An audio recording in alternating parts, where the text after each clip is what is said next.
Hai, selamat datang di Metode. Kali ini gue mau membicarakan kasus yang terjadi di Malang. Namun sebelumnya gue mau mengucapkan turut berduka cita yang sedalamnya bagi keluarga dan relasi korban. Semoga kiranya masalah ini dapat cepat diselesaikan. Seperti biasa gue akan mulai dari profil kronologi baru opini gue. Yuk, cus. Bagus Prasetya Lazuardi, usianya pada saat kejadian 25 tahun. Merupakan anak dari pasangan suami istri yang berprofesi dokter di Tulung Agung. Bagus kuliah di Universitas Brawijaya Fakultas Kedokteran angkatan 2014 dan pada saat kejadian Bagus sedang mendalami koas di salah satu rumah sakit yang ada di Malang. Bagus berpacaran dengan TS, di mana TS ini merupakan adik angkatannya Bagus, beda 2 tingkat, dan mereka sama-sama sedang koas. Baru pacaran 1 bulan, baru jadian, jadi masih mesra-mesranya, masih hangat-hangatnya. TS memiliki ayah tiri, di mana ibunya menikah lagi dengan seorang pria yang bernama Ziad Ibrahim Balbit. Usianya pada saat kejadian 38 tahun. Ibu TS dan ayah tirinya ini menikah di tahun 2013.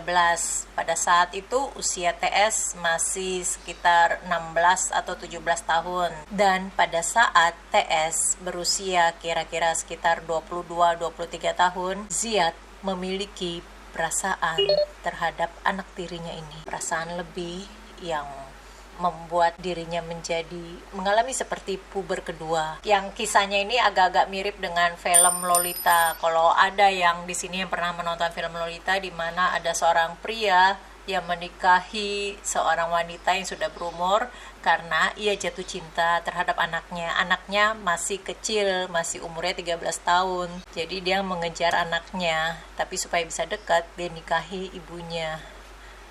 Yang kalau ini sih, Ziad berencana untuk menikahi anak tirinya ini kira-kira 3 atau 4 tahun lalu. Itu dia mengutarakan kepada temannya niatnya dia untuk menikahi anaknya, tetapi oleh temannya dinasihati sehingga Ziad pun urung. Cuma yang mesti digarisbawahi di sini, istri Ziad serta anak tirinya ini tidak mengetahui Ziad memiliki perasaan dan rencana untuk menikahi TS. Karena TS sudah berpacaran dengan Bagus, Ziad merasa sikap TS yang selama ini suka cipika-cipiki kalau dia pamit berubah. TS tidak mau melakukan itu lagi. Menurut pengakuan Ziad sendiri, ia mendapati chat mesum antara TS dengan Bagus. Hal ini yang membuat menjadi tersulut emosinya. Kita cek dulu ke kronologinya. 7 April sore, Bagus pamit dari rumahnya dengan membawa mobilnya Innova. Bagus buka bersama dengan TS. Setelah mereka selesai dinner, Bagus mengantar TS pulang. Lalu ia berencana pulang ke rumahnya di Tulung Agung.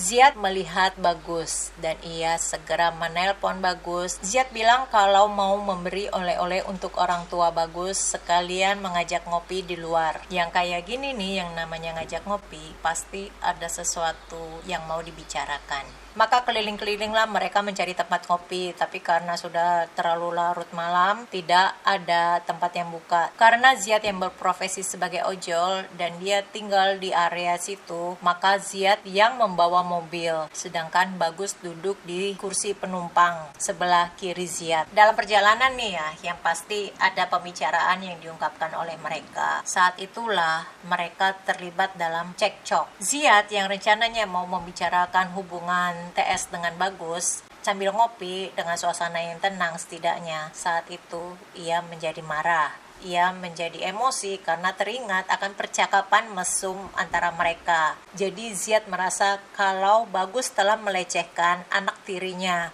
Makin lama percakapan mereka makin memanas, makin emosi. Sedangkan di satu sisi gue rasa si Bagus ini adalah sebagai anak yang tahu sopan santun dan ada perasaan sungkan, apalagi mengingat posisi Ziad sebagai ayah dari TS, dari pacarnya. Namun dengan responnya Bagus, Ziad malah makin marah sehingga Ziad berhenti. Ia mengambil plastik yang tadi katanya mau buat oleh-oleh, menutupi kepala Bagus dengan plastik itu sehingga Bagus kesulitan bernafas.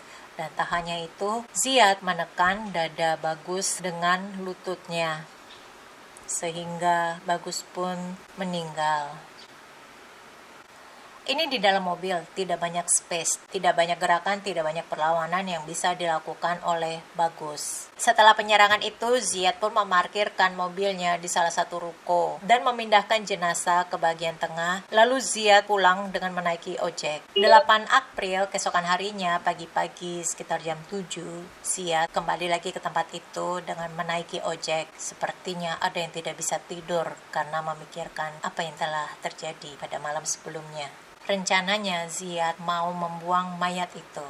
Jadi ia pun keliling-keliling, randomly mencari tempat di mana ia mau membuang mayat yang telah ia habisi itu. Dan ia menemukan tempat yang sepi, lalu ia taruh mayat itu di situ dan ia tutupi dengan ilalang. Mobil Innovanya Bagus, ia parkir di salah satu perumahan yang ada di Singosari, Malang. Ziad lepaskan plat nomornya dan rencananya Ziad mau menjual mobil itu, tapi ia iklankan dari mulut ke mulut. Handphonenya Bagus juga diambil Ziad karena rencananya Ziad mau menguras isi tabungannya Bagus, yaitu sebanyak 3,4 juta yang ditarik melalui M-Banking melalui handphonenya Bagus. Setelah itu ditransfer seluruhnya ke rekening Ziad. Kemudian Ziad menghancurkan handphone Bagus dengan cara memukulnya dengan palu.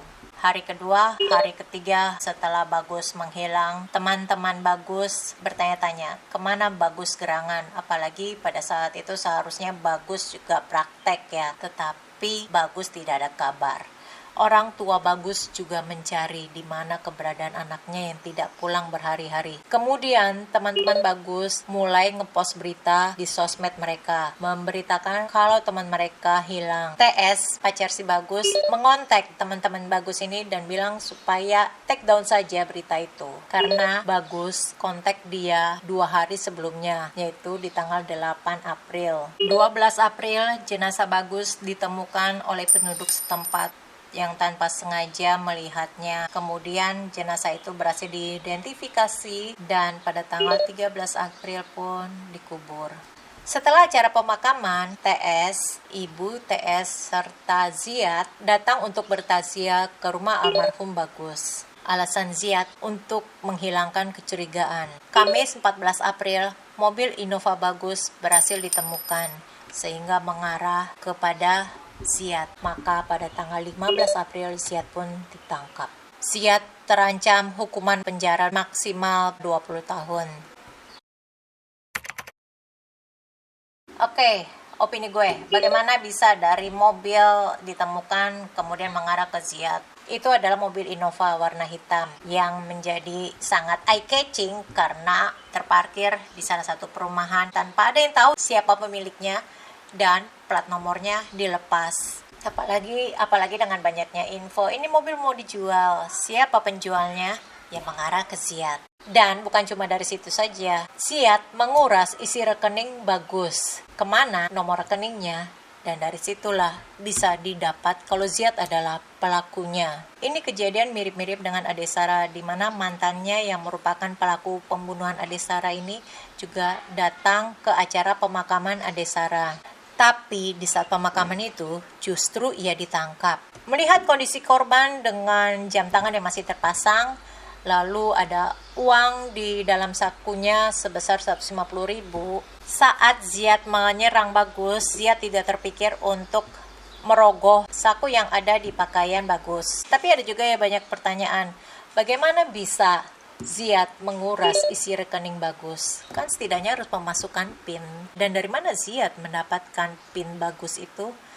Sebelum Ziad menghabisi Bagus, Ziad mengancam Bagus. Jadi pada saat Ziad di mobil itu bersama dengan Bagus, ia memaksa Bagus meminta PIN e-bankingnya itu dengan cara mengancamnya dengan pistol mainan. Dan setidaknya Ziad itu harus ngecek apakah benar PIN-nya itu sesuai dengan kata-katanya Bagus. Jadi pada saat Ziad ngecek ke handphonenya Bagus, Bagus berusaha untuk melarikan diri. Ziad memahami kondisi itu dapat mengancam diri Ziad, maka Ziad pun memukul kepala Bagus dari belakang.